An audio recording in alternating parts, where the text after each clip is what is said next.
I'm Matt Handy, and you're listening to My Last Relapse. So, why don't you introduce yourself?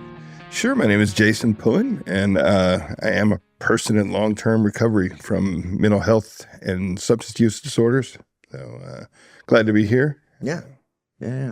So, My Last Relapse is about exactly that, right? We're going to talk about your last relapse forward, kind of a general what got you there, and then what do you do? Why do you do it? Friction points. Sure. Okay. So going back to my last relapse, because as I've told you before, I started coming into recovery around 17 years old. I didn't know that I was an alcoholic, but I knew that unlike my friends who could drink and go home and go to school, I ended up in jail, getting kicked out of mom and dad's house, all the things that early on a budding alcoholic would see. And I knew there was something different.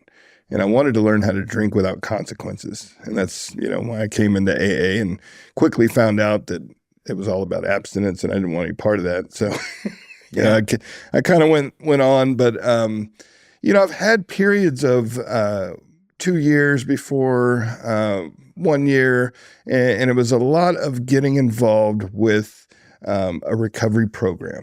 Like I would go to AA meetings or NA meetings and kind of just hang out with the people.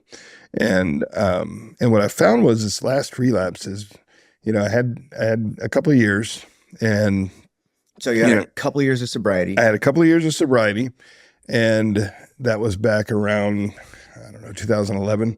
And I said, things are going well. Yeah. Things are going good for me. So, I was in a relationship and this person wasn't in recovery and was like, God, I wish we could go out and just have drinks like normal people. And for me, eventually after being asked enough times, I said, maybe we can.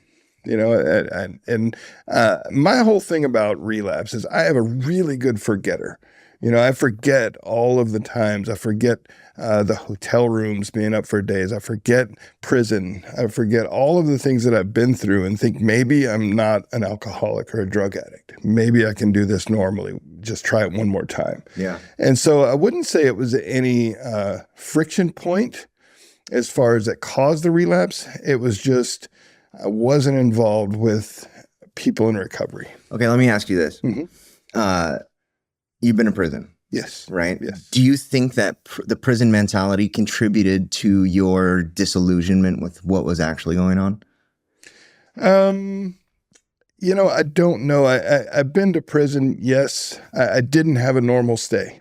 Okay. I was the chaplain's clerk. Oh. So being that I got into that job pretty quickly after getting into prison, it was a little different for me. Time was not hard time. I could do anything but leave, those kind of things. Okay. So the only thing I couldn't do is walk out the front gate. So I would say that prison for me,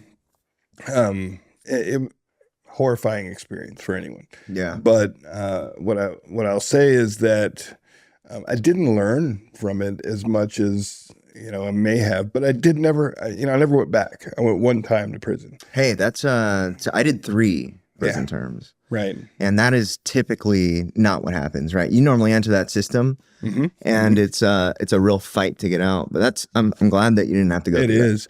When I was coming out, the last guard you see on the way out, right before everybody throws your Bible in the trash can. Yeah. He says, I'll see you when you get back. Yeah, for sure. That's what he tells you. Hey, see you when you get back. Yeah. And I told him I won't come back. Now, that's not the last time I was arrested. Okay. I did get a couple of DUIs after that. So even, so prison was not a deterrent for me because I was still running around doing some of the same things. Now, it was for a while. So you just, by luck of the draw, kind of, because we're in Texas, is really tough on DUIs normally, right? They are.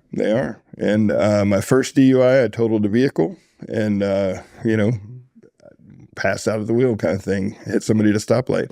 But I did 30 days because they enhanced it. They didn't offer me probation. It was 30 days in jail. Because it was bodily injury. Yeah. The second DUI that I had a really good attorney that had them knock it down to treating as a first.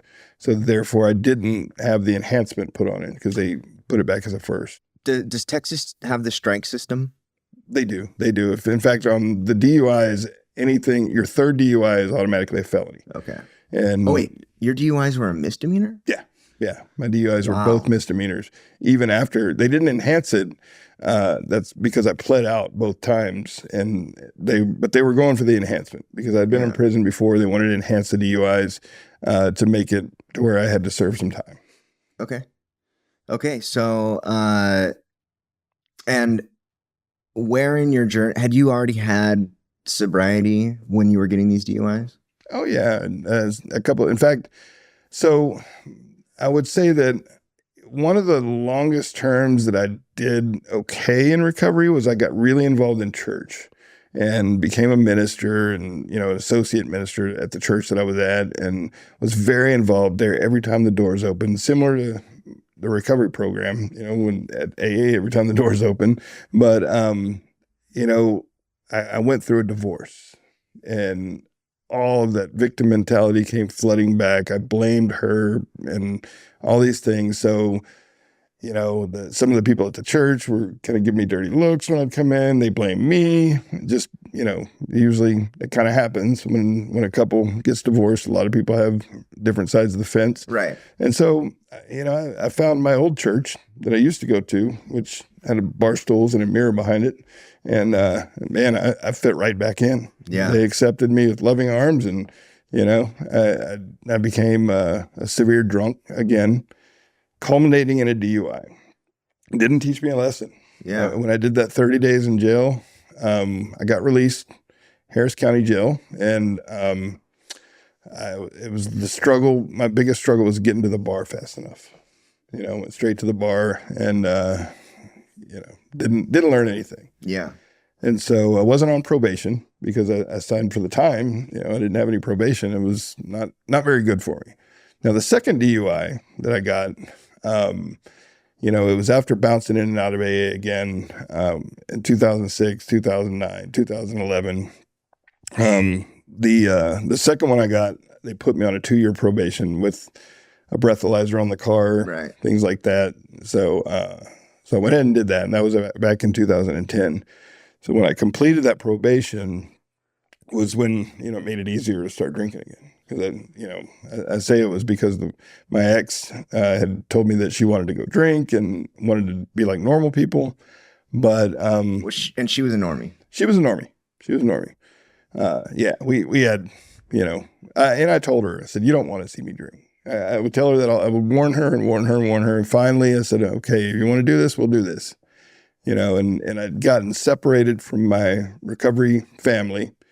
I was out and working in Beaumont, Texas, doing some construction, and I didn't get plugged into recovery out there. I was working a lot of 12-hour shifts. So I did not pour in anything into my recovery program, or I didn't do anything other than go to work, come back, sleep.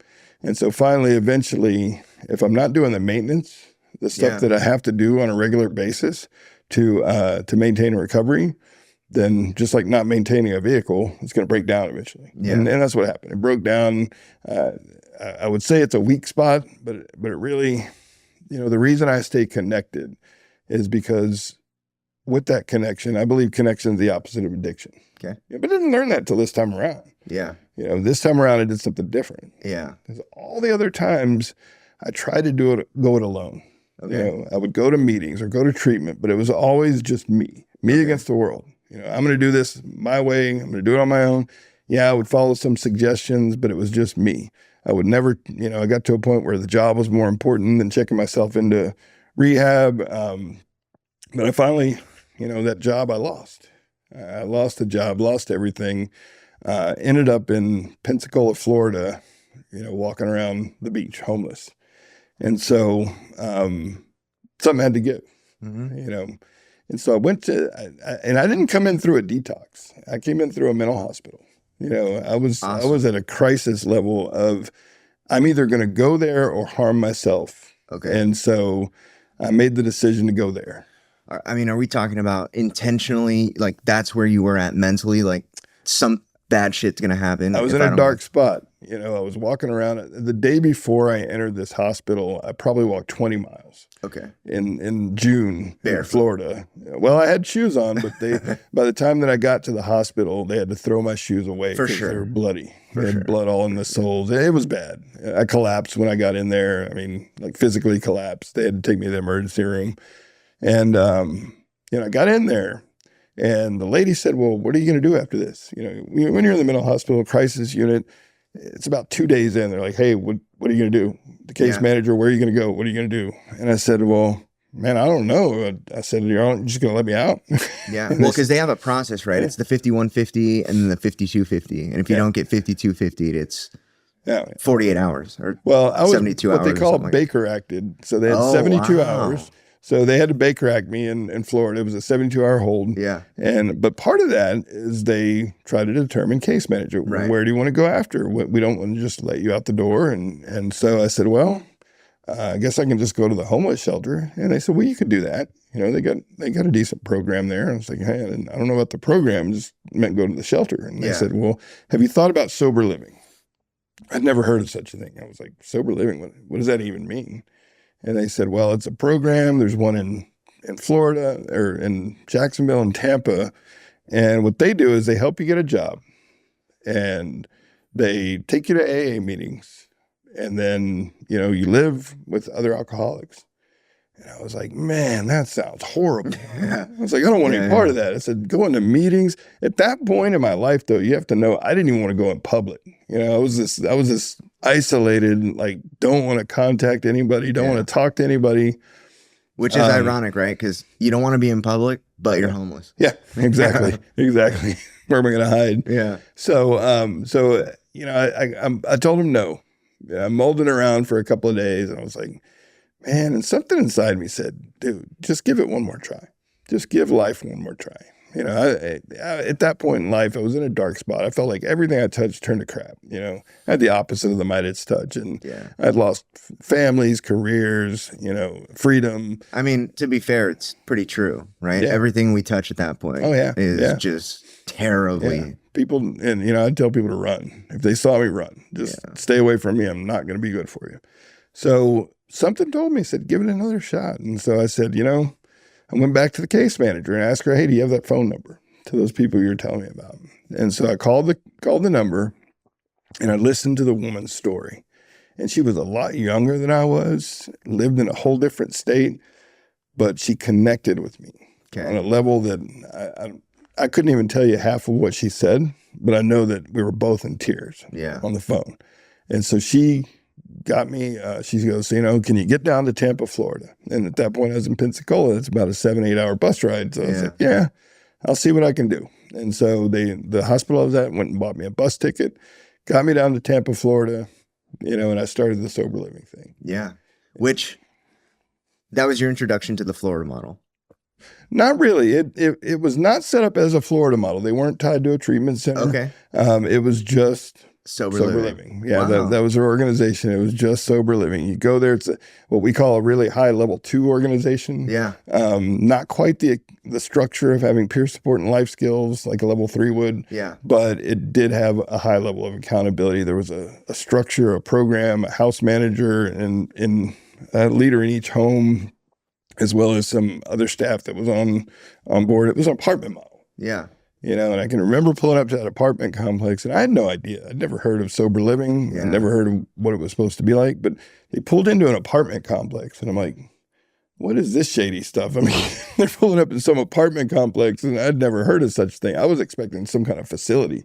Yeah. And I went in there, and this old long-haired dude named Iggy, and he's, you know, he came in smelling like Marlboro Reds and Red Bull and had long hair and just, you know, you could tell he'd been in the sun. He was just all brown and wrinkly. And he said, hey, welcome home. And when he said that, you know, that's what started the process. And I hadn't been told welcome home in so many years. I wasn't welcome anywhere. You know, it's kind of like, hey. Yeah. The only place they wanted you didn't want to be, right? Jails or institutions. Yeah. So that's what did it. And You know, the reason I do what I do today, and we haven't talked about that yet, but the reason I'm in the recovery housing industry today is because of that, because I found a level playing field when I got into sober living. You Okay, know, what do you mean? Level so playing what I mean field? by level playing field is I've always in life, there's always been a power differential. Yeah. Okay. In either I'm the victim being controlled or I'm the controller. So it's all these dynamics that were never balanced. Yeah. But when I got into recovery housing, And you were always on the losing end. oh yeah. I was always the victim. Yeah. And that had to do with my narcissism. So, Okay. you know, But I mean, on like a realistic side too, it's like when you are that person, regardless of you being human, you're still looked down upon. You're still like not you're disenfranchised, right? yeah. And so I think that there is an unrealistic level of victimhood for people like us, because I was homeless too. I was living under a bridge when I robbed that bank. Yeah. So there is an unrealistic component that we believe, right? But there is also a real level of like, people really do look down on that, and they really kind of will do anything to not see you. And we're experiencing that right now in the United States, right? California is under investigation right now for a $24 billion misappropriation. Billion. Yeah. Right? And it was given to address the homeless population. When the initiative started, there was 30,000 homeless people in California. $24 billion later, 162,000. So it's like, how did we waste all of this money? Right. And they're giving that money so that nobody has to see this. Sure. Right. And it just gets worse and worse and worse. Well, it reminds me of in Houston when they opened the new stadium the first year and they had the Super Bowl coming to town. You know, they literally went downtown and bussed all the homeless people to a different location. They said, everybody get on the bus. We'll give you something to eat. Just we need y'all out of here so that the city will look good when the people come in for the Super Bowl. They've done that for the NBA All-Star game, for the MLB All-Star game. They primarily will go downtown to the hubs. And we know where they are in Houston. Yeah, under that bridge. What is that bridge? Pierce Elevated by downtown. By Minute Maid Stadium. You know what I'm talking about? Okay. Okay. Yeah, they go and there and over by the Dynamo Stadium. That's just, you know, it's over by the Star of Hope Mission. That's where people hang out. And, you know, they've got nowhere else to go. They really don't. You know, they've got nowhere else to go. They don't have the wherewithal to apply for funding or you know, in a lot of cases, there's several hoops you have to jump through to get housing and funding. And so... You know what? I kind of have had a different experience with homelessness. You know, there's about 25, you know, the census says there's about 2,500 homeless people downtown San Diego. That's where I was homeless for years. Okay. And I mean, I've, for years, interacted with, gotten high with, talked to, spent time with a majority of those homeless people. And I would say if there is 2,500, I would say that there was maybe 6 or 7 that I'd met that were actually mentally ill, that really didn't know what to do. The rest of us, we would have conversations all the time where it's like, this is exactly where I want to be. Right. I don't want to go into, I don't want responsibility. I don't want to have to pay rent because that money can go to drugs. I don't want to have to deal with those people who hate me.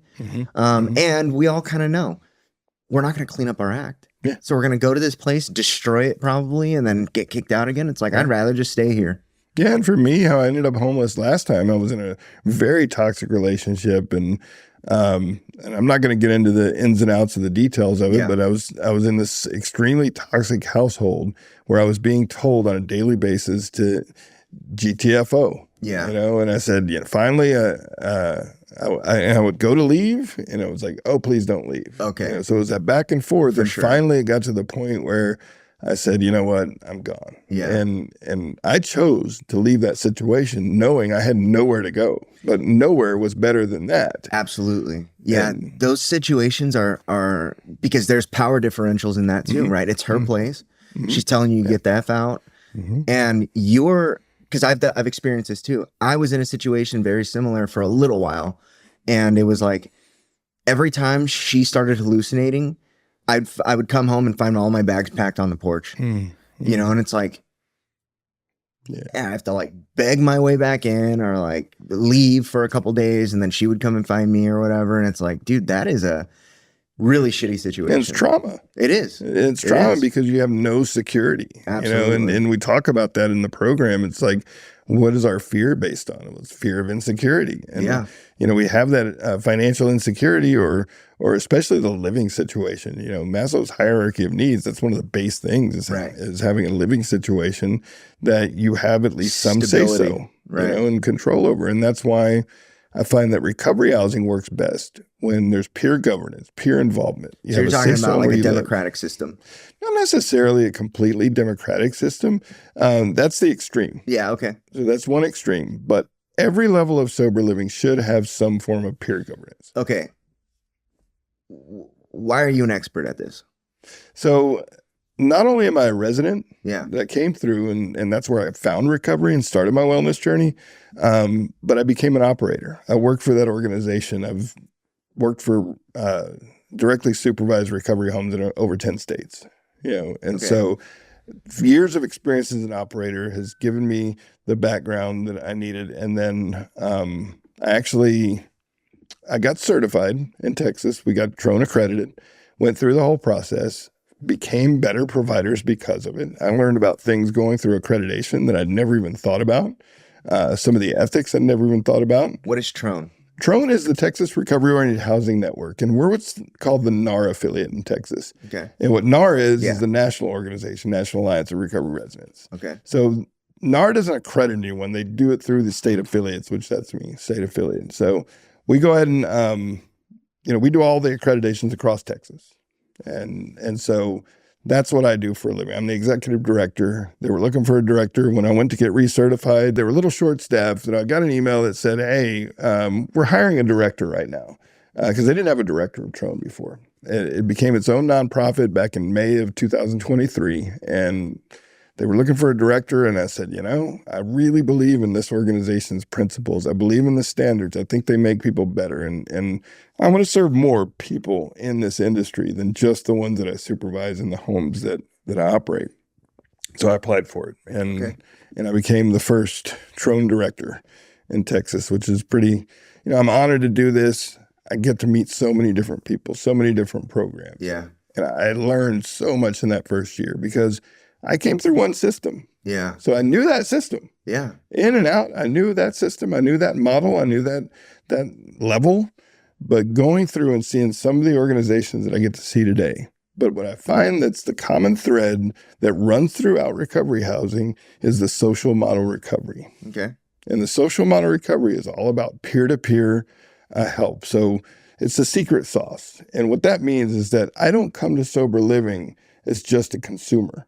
I come as a provider as well. Okay. So we have a word in the industry we call prosumers, providers and consumers combined. I'm not there just to get help. I'm there to give help. Okay. And that's why sober living works. That's one aspect. The other aspect is the leadership in sober living. The authority base is lived experience. Okay. It's not, it's peers that are close peers, not distant superiors. The problem is that we don't do well with distant superiors. Right. We don't do well with authority levels that are coming from a space that we don't understand. Yeah. Whereas if we got somebody that says, hey, I was just like you and I went down this road, why don't you let me come with you? I mean, yeah, it's like a microcosm of government, right? Right. And I mean, we all talk shit about the government constantly. Everybody, right? Sure. From one side of the spectrum or the other.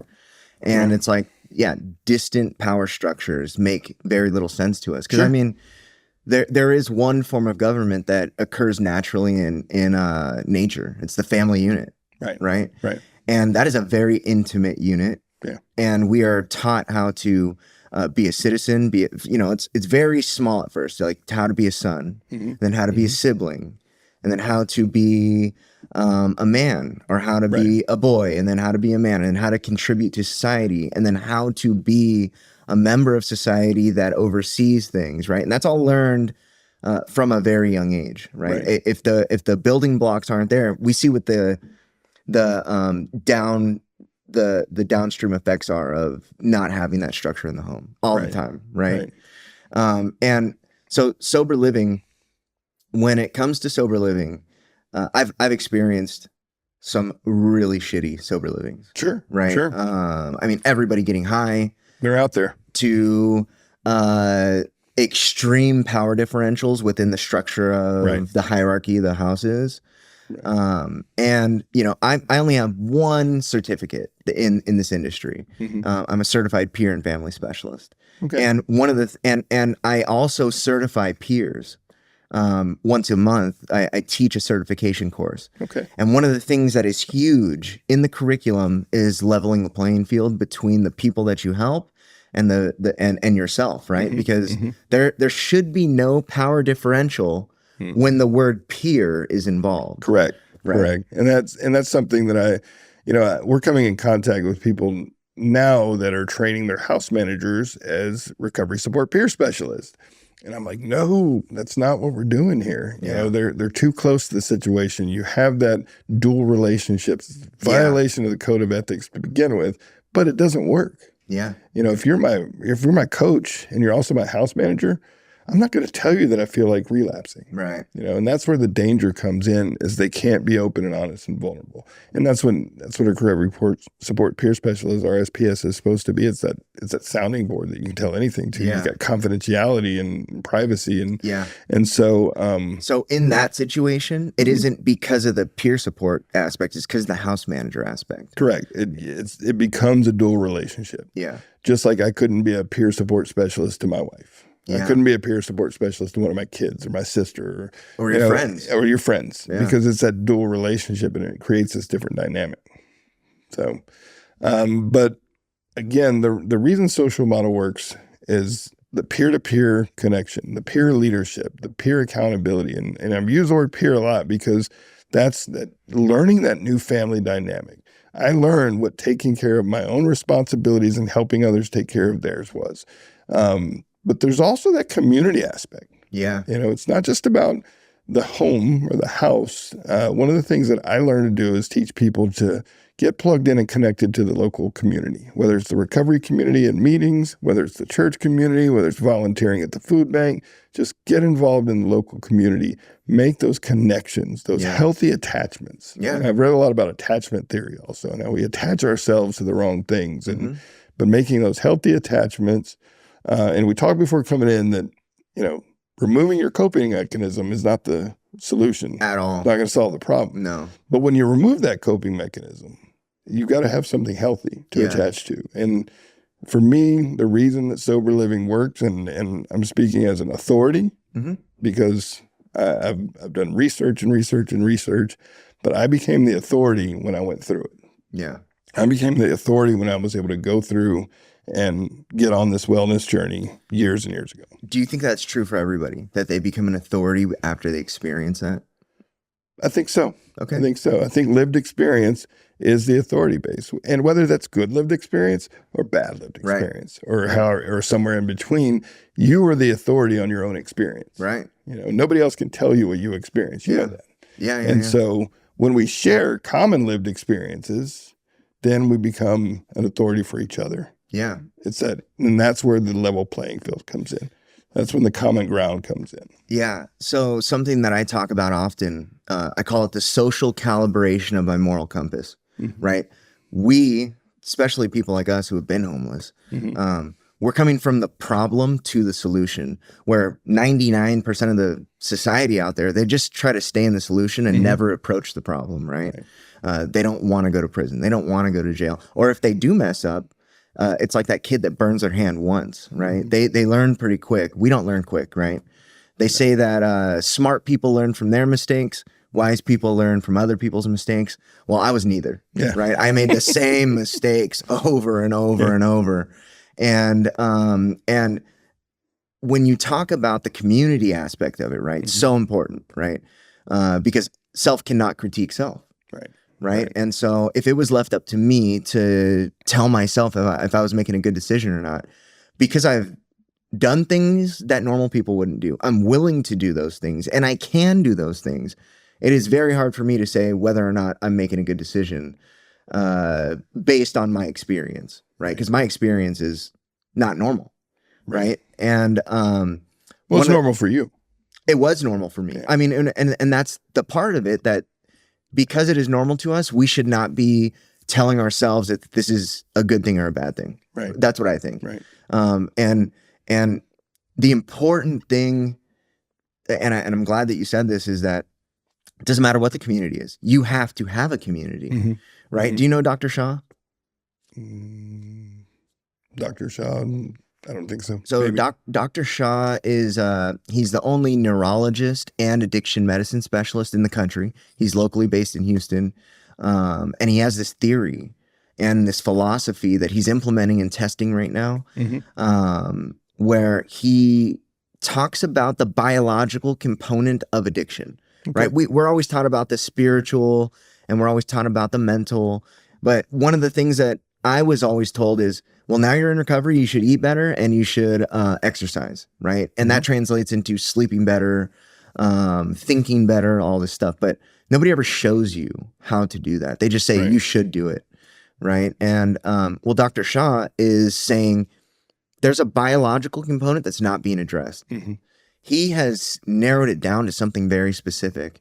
And it's a really interesting theory. We don't have time to go into that right now, but you should check it out. Actually, check it out. He's getting involved with the with Harmony Grove, so I'm sure you'll be around him. But when it comes to the community component, one of the things that I preach is if you, for whatever reason, oftentimes people who reject the 12-step pathway, they've had experiences in those rooms that make them reject it, or they're just justifying, right? But my whole thing is, even if you reject that, I don't care what you have to do. Let's figure out something that you identify with. Where do you fit in your recovery?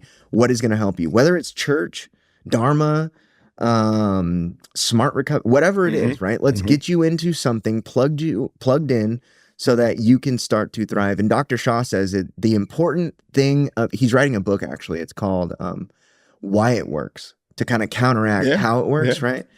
The important thing is you get the connection and you start treating your mind correctly, and you get healthy doses of oxytocin. You start bonding with people. And you said connection, right? Connection. And that all marries into why specific models do work or have worked for certain people. So what about your recovery? Oh man, my recovery is the best thing that's ever happened to me. And I honestly, I didn't imagine it would go this well. My whole goal, in fact, when they did my intake at the Sober Living, the guy said, "So what are you trying to do here? What's your goal here?" And I said, "Well, really the only goal I have is, first I need to get a job. I got to get a job because I got to have money coming in. And my second goal is that, hopefully I'll get a car after that. And then the third goal was that I get my own place, and that was really all my aspirations. And maybe get a girlfriend, that's part of it. That was all my aspirations. That was as high as I wanted to go. Okay. And I can imagine what I was thinking about then was getting a job, working somewhere, getting an old beat up car and some efficiency apartment somewhere. Okay. That would have been great for me. That was all of it. That's all I wanted in life. But as going through this process, I've found that those gifts that recovery has given me were so much greater than that. Yeah. I mean, people often say, right? Like, if I had gotten what I asked for, I would have sold myself short. Oh yeah. I would look at my life and be upset, because I didn't plan on getting a relationship back with my youngest daughter. She lives with me now. Wow. By the way, she's 15, just started driving. So, you talk about friction points. No, I'm just kidding. Oh, but I bet she just started driving last weekend. She got her permit. Oh no! And so I'm driving with her. But 15 years old. She hadn't lived with me in many, many years, since she was a baby. And she came to live with me back in 22. And then we bought a house. It's unbelievable. It's coming up on 2 years that we've been in our home, that we live in Conroe. My wife and I. It's our first house we've ever bought. Collectively, she never bought one. You never bought one. Neither one of us. Neither one of us. We because we're both both had struggled with addiction, alcoholism our whole life. So we bought a house last weekend, we just went and got her first brand new car ever. You know, she drives a lot. She goes to Houston for work. So she's driving, you know, round trip about 100 miles a day. And Wow. we were looking to, her car was getting some miles on it. And we said, hey, you know, maybe we should get you a new car because that way it'll last at least to, you know, pay the loan off. Yeah. And so we went down and got her a brand new car. You know, and she did the test drive. I think it had like 7 miles on it. And she was just never experienced that. And just watching things that we can do like that. And it's not all about finances. You know, it's about those relationships. I didn't have a relationship with my parents, you know, when I came in. Now they invite us over for dinner. You know, we hook up with them. So really, I'm rich. You know, it doesn't look like it in my bank account at the end of the month, but I'm rich. I sit around sometimes and I just look up and I say, you know, wow, these are some gifts. You know, I look out my backyard and then it's got a big tree line behind my house and just looking out into the forest. And so I just sit there having coffee but the biggest thing is, the greatest thing I can see is that I can look in that mirror, you know, and know that I have good intentions, that I'm not screwing anybody over today. Yeah. And don't intend to. I can tell the truth about everything today, you know, and have nothing to hide. And so that was a big deal. And I think, you know, getting into sober living, you know, I credit a lot of the stuff that I've learned to that. They taught me how to be in a real family dynamic, you know, and that I didn't have to go out there and hide stuff anymore. I didn't have to be sneaky anymore. You know? And it took a while though. I was pretty sneaky when I got in there. You got any stories? Any stories about that? Especially early on, like what was happening, you know, like how did the changes start to take place? So early on, I'll tell you about Iggy. Iggy, he was the old man that did my intake, and we called him Iggy because he looked dead ringer for Iggy Pop. Oh, really? Yeah, dead ringer. I'll show you a picture of him later. No, he's just skinny. You know, Iggy Pop's really, really skinny. He looks like older. But anyway, so he sits down with me and he says, okay, here's the deal. You're going to have to do a chapter of the big book and then write a couple paragraphs about what you got out of that big book in the first 11 chapters. So you'll do a chapter every day and write the thing. I'm like, man, that's a lot. And so I'm sitting there and I go out and so I'm like, dude, I'm going to get a job. I'm not going to have time for this. So I read through and really put that work in. Did it, and I turned in the first 3 chapters like the next day because I figured they're going to make me go to work in like 5 days. Yeah. I need to get this done, and so I didn't want to get kicked out. That was I was willing to do anything they told me, and so I did those first 3 chapters. And my roommates were looking at me, he's like, "Dude, you're always doing that. What are you doing?" And I said, "Well, man, I got to get this stuff turned in." I'm thinking maybe. So it turns out it was 1 chapter a week. Oh yeah, that you had to do. He goes, I've never seen anybody do this as fast. He goes, I'm so impressed. I was like, what do you mean? It's like, I got to get it done before I go to work. And he said, well, you know, it's like, yeah, just most people take, 3 months to do this. Yeah. You said I had to get it done a chapter every day. And so we had a good laugh. He had misspoken in the intake. And then, about 10 days in, they came and asked me, they said, hey, we'd like you to consider coming to work for us. 10 days in. I'm like, man, I've been here for 10 days. First of all, I didn't know if I wanted to work for any organization that would have hired me at that point. That is a good because point. I was like, hey, I don't know. This is kind of shady. I said, I've only been here like 10 days. What did you look like? Did you have like the homeless thing going? Look at. I didn't. I got a haircut. Okay. So I had a haircut.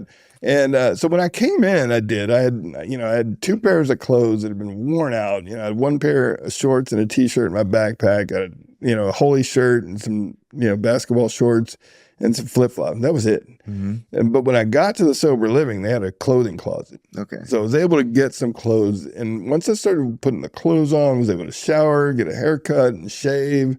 I started feeling pretty good about myself. Yeah. Clean up pretty nice. I cleaned up pretty nice. And so that's what I started to figure. They said, I'm like, hey, man, I've only been here 10 days. They want me to come work for them. What's the deal? And I said, well, maybe they recognize my leadership skills. Maybe they think I'm just this. Maybe they recognize how intelligent I am, those kind of things. And turns out that I had something that nobody else on campus had. I had a driver's license, and they wanted me to drive the van. So That is that's so you know, funny. I was like, oh, I was shot down, deflated. It's like, here, what do you mean, come work? You're gonna drive the van. So I started driving the van, and then, but I was a sponge for everything, and I wanted to learn. And so there was. How old were you? I was 46, 47. Okay. You know, I was 46, and I turned 47 in sober living right after I got there, and so. You know, I really, like I said, I just wanted to learn it all. And you know, here's the deal: is I was going to do that job until it was time for me to grow up and go back into construction. You know, Okay. I said, this is what I'm going to do. I'm going to do it for a while. I'm going to give them some time. You know, so I started working. I said, hey, y'all need some help in your training department. Your training sucks. So I went in, created their training department. You know, got them all on Classroom to do everything virtual and all that. And then I was like, you know, it's time for me to go back to construction. Dude, I went back to construction for a very short time. I got out there and I was a safety supervisor. So Okay. you know, it was pretty good money. Yeah. And I got out there and I was so miserable. Yeah. I had no purpose. Yeah. I was like, you know, I am here just to make money. I was so happy at my last job. Yeah. It's like, am I going to take that? You know, because it was about half of the income. And I said, you know, Yeah.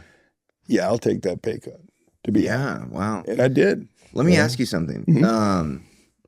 Because this is something that people deal with in early recovery all the time, right? They think that they're going to go, well, first of all, they think they're going to get their job back. A lot of the time that doesn't happen. Oh yeah. But for people that do end up going back to their job, they end up miserable pretty often, Mhm. right? And I personally, I think that it has to do with the history, right? They have a history of being a certain way while they were doing that job. And now it's like they go back to this job. They no longer are drinking. They no longer are doing drugs. They no longer have those same conversations. They no longer have the same connections with people. It looks very different. And then the delusion that we have while we are using or drinking builds steadily.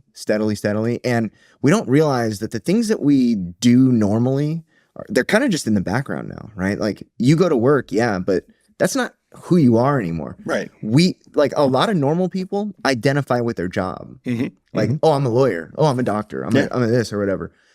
If that lawyer becomes an addict, he could be a lawyer. He could be a USA attorney, right? He's an addict first. Yeah. Right. Yeah.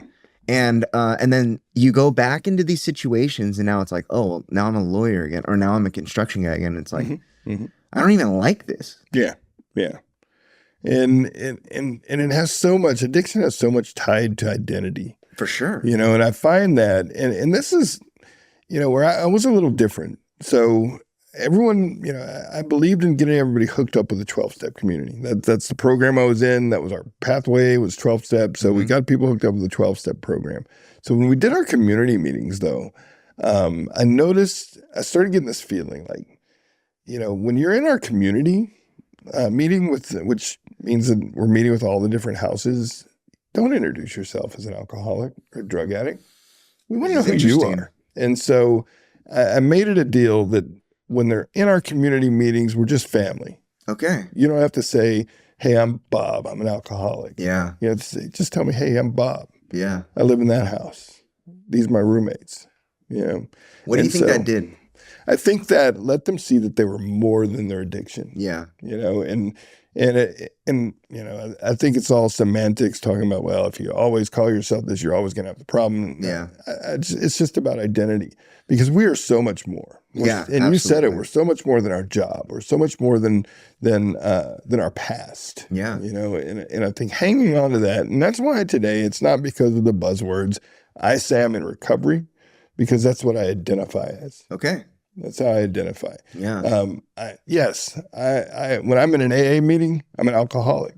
Yeah. You know, because I respect their traditions. For sure. I respect the culture, and that's the culture that helped save my life. That was part of it. Yeah. So, but in general, you know, when I introduce myself, whether I'm speaking or not, you know, I'll say that I'm a person in recovery. Yeah. You know, but I do a lot more speaking than just with the recovery community. You know, I deal with leaders in all types of organizations. Right. You guys are up in the state capitol right now, right?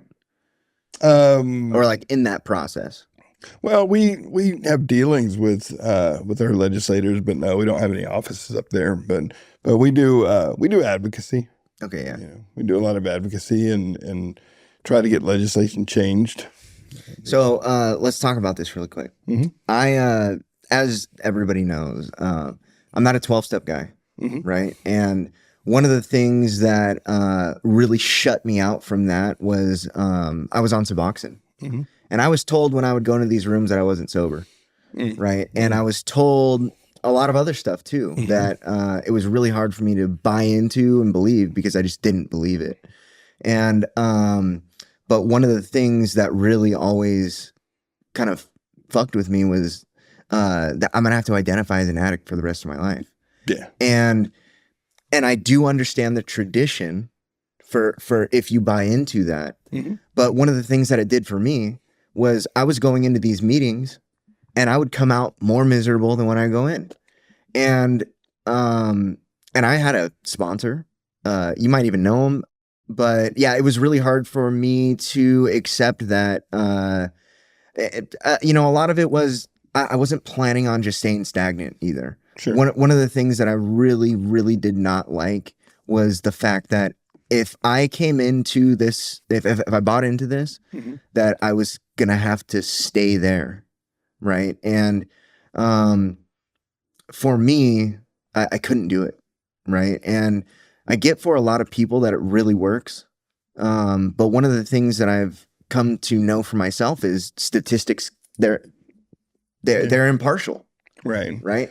And when you have a statistic that says that you have to go to treatment 7 times before you get clean for a year, Mhm. that says to me that there's a disconnect between what's being taught and what's actually going on in these people's lives. Mhm. So how do you feel like about labels and like how do you feel about people in general labeling us? And basically we inherit a lot of guilt and shame from the society around us, Right. right? So first of all, I'm really I just want to say that I'm empathize with you. I'm sorry you had to go through that. Yeah. There's a lot of stigma that exists still. Yeah. It's breaking down a little bit, and that's part of my fight. Is I came through an organization that had that same stigmatizing attitude. It's like you're not sober if you're on medically assisted treatment of any kind. And it saved my life. Right. You Right. know? Oh, and my eyes were opened.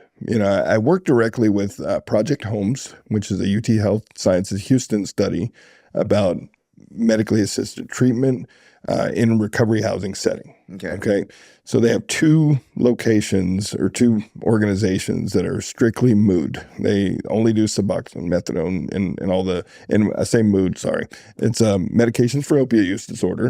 And forget, speaking acronyms. Yeah. I think a lot of people who will hear this might speak our language. Right, so. right. So again, my whole perspective was opened up. And when I met the people and I made connections with these house managers and found out that that was their pathway that they came into. And I'll tell a story of a specific house manager. I'm not going to mention her name. She went through the 12 steps with a sponsor.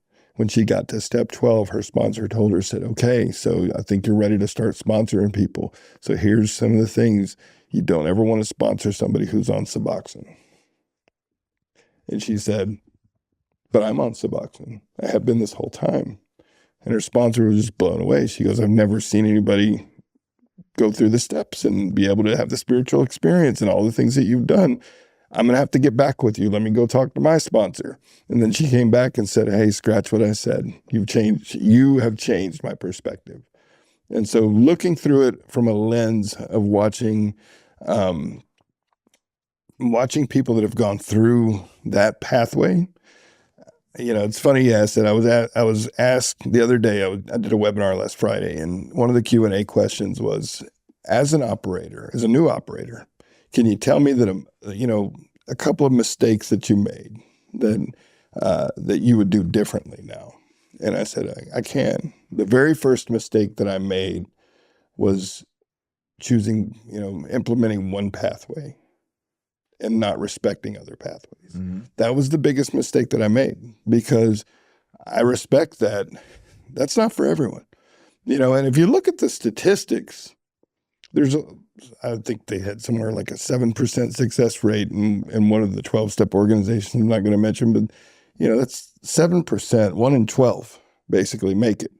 And then I looked at the organization that I worked for, and we had those same statistics. Yeah.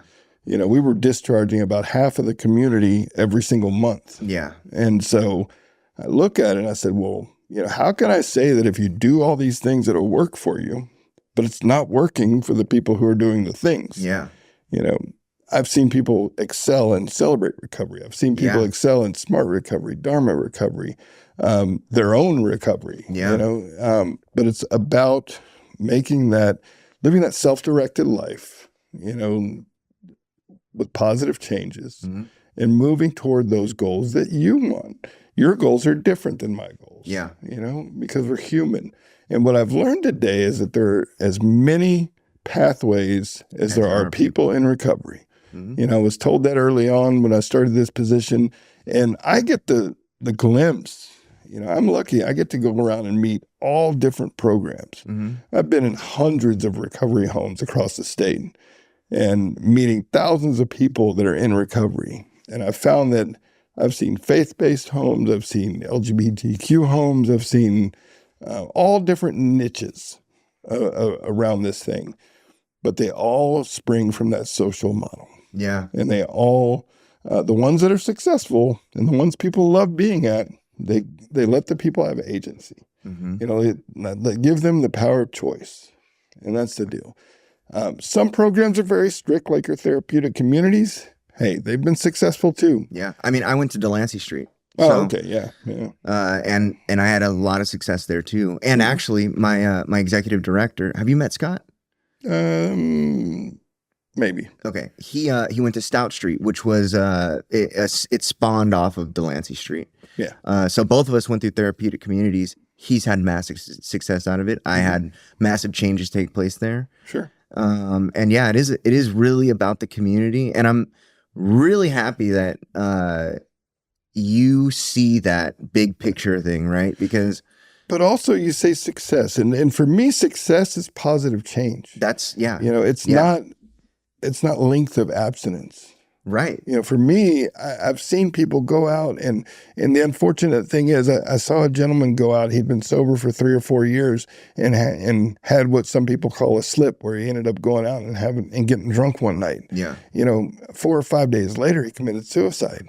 Wow. Because of the pressure that's put on him from his recovery family and recovery community. They put so much weight on the length of abstinence. Yeah. But I've seen people with long-term abstinence that I wouldn't want any part of what they have in life. You know what? That's actually a part of what happened to me, right? I would go into these rooms and I would see the old timer in the back, miserable. Just miserable. And it's like, I don't know. There was a disconnect for me there for sure. But when you talk about, people who have a decent amount of time that relapse, there is a process in the relapse, right? Where you relapse, people call it a slip, and you come back, right?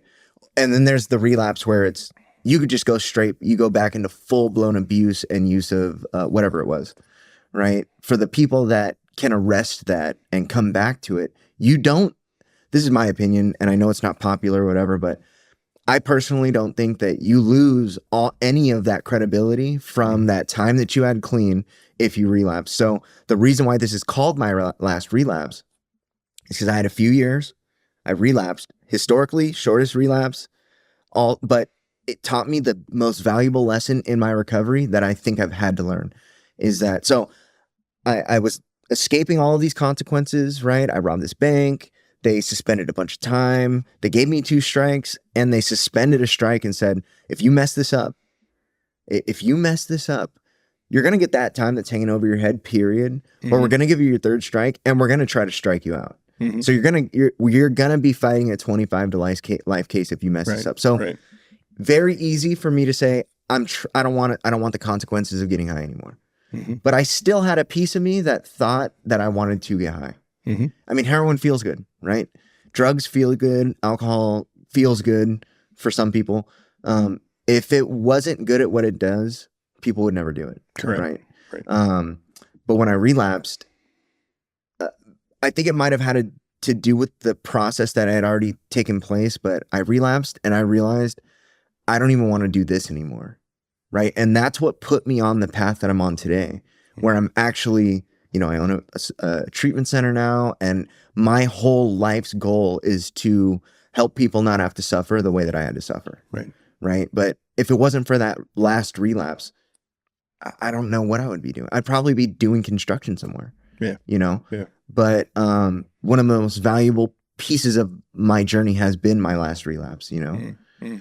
And so I say all that to say, for the people that have that experience, right, where they relapse and now they've got this, it feels really crazy. It's really hard to even describe the amount of pressure that gets put on you when you relapse, because now you've got consequences. You've got the stigma that is put back on you, either from your community, or it's just taught that you inherit it automatically. You start thinking these things about yourself too. Yeah, a massive inner stigma. Yeah. And but the truth is, it's not the end of the world, right? The truth is, if for me, this was my truth, at least. I took something extremely valuable from it, right? It was super important to my journey. And if you can find that, whatever that is, right, there is a lesson to be learned in anything. And if you can make that benefit you, it can be massively important instead of the end of the story, right? Instead of the end of the road for your recovery, right? Let's arrest it. Let's get back on track. And one of the things that sort of turned me off from that specific pathway was when I relapsed, all doors were shut, all backs were turned, all, you know, and it was like, well, now is when I really need you. I don't need you when we're all going to Chili's after a meeting. I need you now. Right. So what I try to do specifically with my program is find those people and tell them, look, I have a place for you. Right. Like, it doesn't matter. The past doesn't matter. It doesn't matter how many times you've done this. It doesn't matter how many times you think you failed. Right. Because I thought I failed. I thought that my life was just one big progressive failure. Now I've learned I wouldn't change a single thing. I wouldn't change a single mistake that I made. I wouldn't change a single bridge that I burned, because I don't know which one of those could have altered the path to put me here. Right. So when people ask me, well, do you regret it? I tell them there were times in my life where I regretted what was happening, or I wished it wasn't happening. But now on the back end of it, I can't justifiably say that at all. I'm glad that all of those things happened to me, but I got to get on the other side of it for me to be able to have those benefits of it. Sure. Do you have kind of the same experience? Yeah. You know, getting on the other side, for me, so I've been in leadership in business for many, many years. And this last stretch of addiction, you know, it put me down the scale, put me homeless, and didn't work for well over a year at all. Didn't go hit a lick at all, going to work, any job. And but what I've found is that I'm able to pick up with people that I knew in the recovery community, especially from like 2009. I pick up with those people. I see them around. I see them, you know, I deal with a lot of them now in my work. And it's almost like there was never that space, because I feel like. What do you mean by that space? So that gap when I relapsed, because I relapsed for a long time. Okay. You know, I went from 2011 or 12. I'm going to say 11. It's all a blur, kind of, really. But around 11 or 12, and I did not clean up until 2018.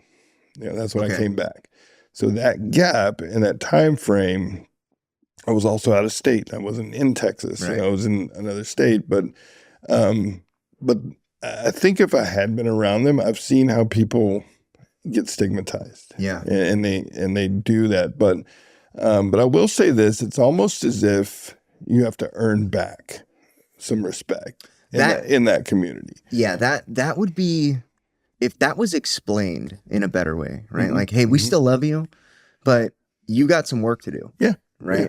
Instead, what my experience was complete no answered phone calls anymore. Oh, Like yeah. if I showed up to a meeting, I was getting the side eye, you know, it was like, this doesn't feel good already. Right. Right. Like relapse doesn't feel good.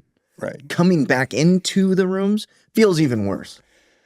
You know what I find funny is that they determine a lot of times the credibility of what you're sharing in a meeting by the time length of sobriety you have. Yeah. And I'm like, you know, okay, so a guy goes a year or so, has a relapse, comes back in, and he gets this treatment like, you know, almost like, shut up, you don't know what you're talking about or else you wouldn't have relapsed. Yeah. You know, and it's kind of like, it's not a formula that works that way. Right. You know, it's not one specific formula that I messed it up. So I went out and relapsed and now I come back and I don't know anything at all and I have to start over. Yeah. And I tell people all the time, if I'm going down the road and I take the wrong exit on the freeway, I don't go home and start the journey back over. You know, I just get back on the freeway and look at my GPS. I don't have to go home.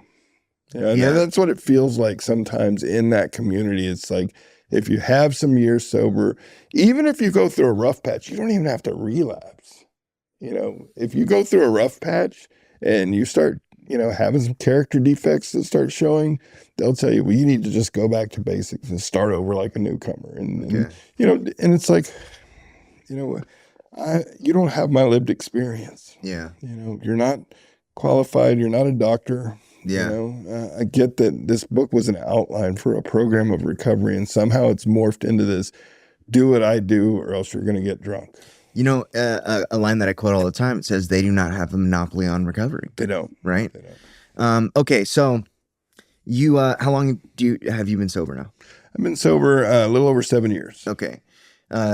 Do you have friction points in your recovery? I'm going to say the friction points, I would say no. I mean, be honest with you, my friction points are when things are going really well. Okay. Because what happens is I lower my guard. Okay. You know, when things are going really well and for me, I say friction points, it's, you know, I'll have a thought. It's like, man, things are going really well, and I'll see a billboard or something like that, and it's a thought that goes in and right out. Yeah. So, wait a second. You say you have a thought. What is the thought? the thought is, you know, man, I want to, you know, a drink would be good right now. Yeah. Hey, so everybody has those. Yeah. Right. Yeah. And that's the reality. Is that Oh yeah. the thoughts will always be there. Yeah. It doesn't mean it. I don't put any weight on it. Yeah. Yeah. My friction points are with my behavior. I can tell when I'm getting a little grumpy. Okay. But I do a lot of, you know, and they call it the 10th step in AA. I call it CBT. You know? I do a lot of that.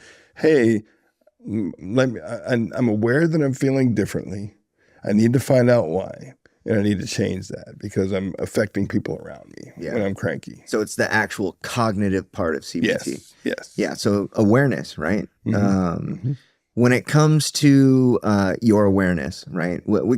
I believe we're all experts in our own lives. Yeah. Right. Yeah. And I trust that my clients are also experts in their lives, and I kind of let them tell us, like, this is what's going on, right? Mm-hmm. And we open that communication up with them for a really, really good reason. I think is that we expect that they know, right? Mm-hmm. For you, your friction points are in your behavior. What are the behaviors that you notice first? I would say when I kind of snap or when I become really sarcastic With your wife? with my wife, Yeah. with my daughter, you know, with those who live in the home. Yeah. I'm not like that generally with other people, For sure. but when I become really like sarcastic or just a little short, a little curt, if you will, with the way I talk to people. And I've given them all permission. Hey, let me know, you know, if I cross a line or if I get there and they do. And so I figure out, okay, what's going on? Am I in pain? You know, because I do have some health issues sometimes that'll cause pain. So am I in pain? What's going on? Am I feeling, and a lot of times it's my intake. You know, I find that if I intake a lot of negativity with the things that I read, the things that I watch, you know, without any positivity mixed in, then what happens is I start to act a certain way. It doesn't even have to be about anything within. It's all the stuff I'm putting in there. We watch Criminal Minds. That's our favorite show, and we've been streaming it for a while now, and so we watch that show, and then I'll listen to murder podcasts and true crime on podcasts, and just I find when I put too much of that without mixing in my Simon Sinek and John Maxwell and some of the the presentations, some Darman mixed in there, without mixing in some of that good stuff, then my thoughts get out of balance.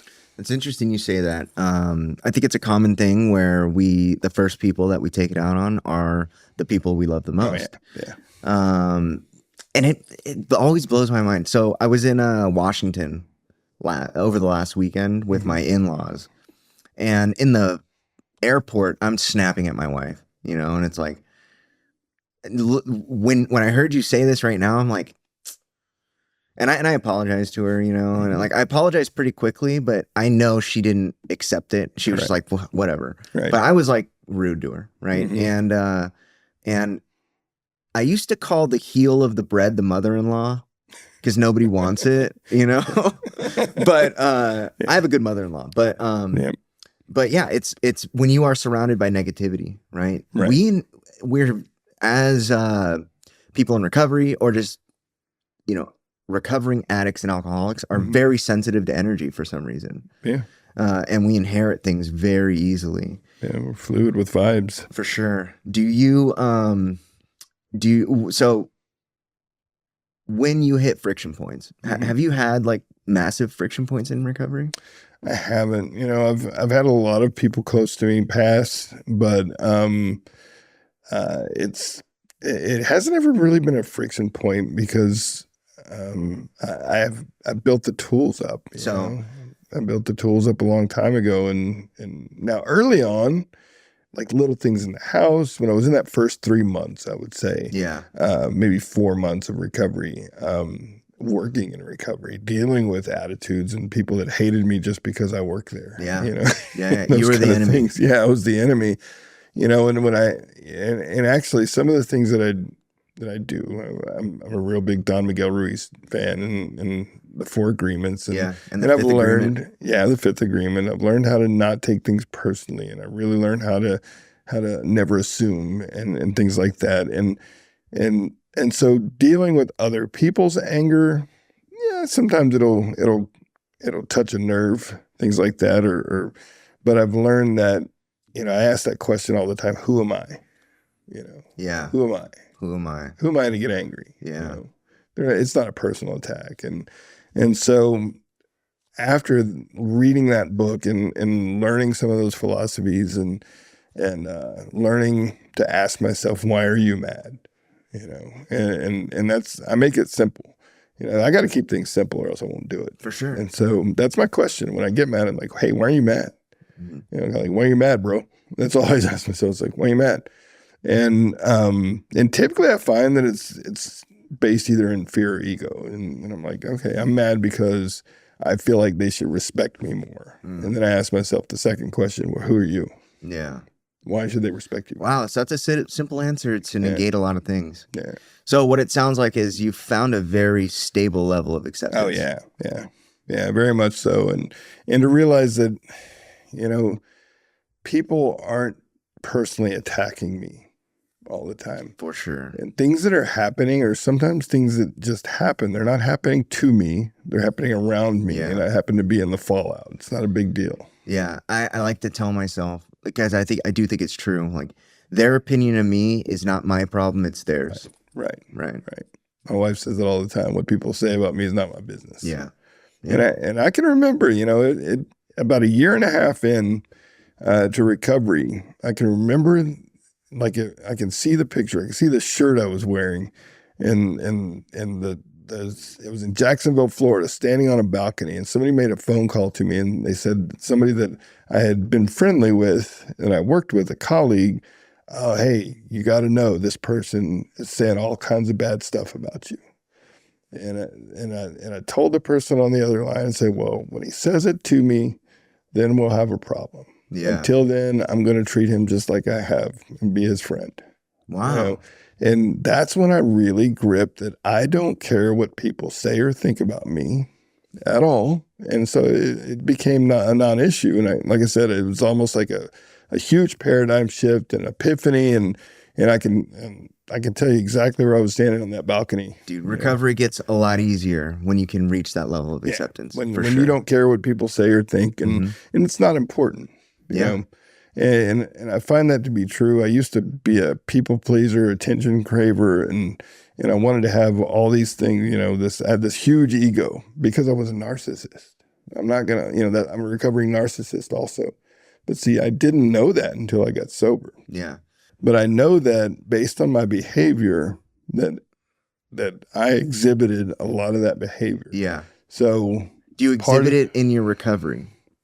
Not anymore. Okay. Not since when I found out I didn't want to be that. Yeah. You know. Yeah. And so I started taking the steps to be different. Of course. I looked at all my relationships in the past, all the ones, and I used to say this, like, I've been with these many people and, had all these failed relationships. I just had a bad picker. I always said that I just had a bad picker. Yeah. But through recovery, what I came to realize is that they had a bad picker. For sure. It wasn't me. It was, they had the bad picker and I was the bad pick. Yeah. Okay. Because of my mental illness, because of my narcissism. And I tried to glorify it in my brain like I was, I look at situations and relationships from an outside perspective now and say, wow, I was really kind of a jerk. I was an asshole. So I make a joke all the time. I say, I'm not always right, but I'm hardly ever wrong. And my wife says, shut up. But all right, man. Thank you very much. All right, brother. Yeah. Thank you. Thanks for listening to My Last Relapse. I'm Matt Handy, the founder of Harmony Grove Behavioral Health, Houston, Texas, where our mission is to provide compassionate, evidence-based care for anyone facing addiction, mental health challenges, and co-occurring disorders. Find out more at harmonygrovebh.com. Follow and subscribe to My Last Relapse on YouTube, Apple Podcasts, Spotify, and wherever you like to stream podcasts. Got a question for us? Leave a message or voicemail at mylastrelapse.com. If you're feeling overwhelmed or struggling, you don't have to face it alone. Reaching out for support is a sign of strength, and help is always available. If you or anyone you know needs help, give us a call 24 hours a day at 888-691-8295.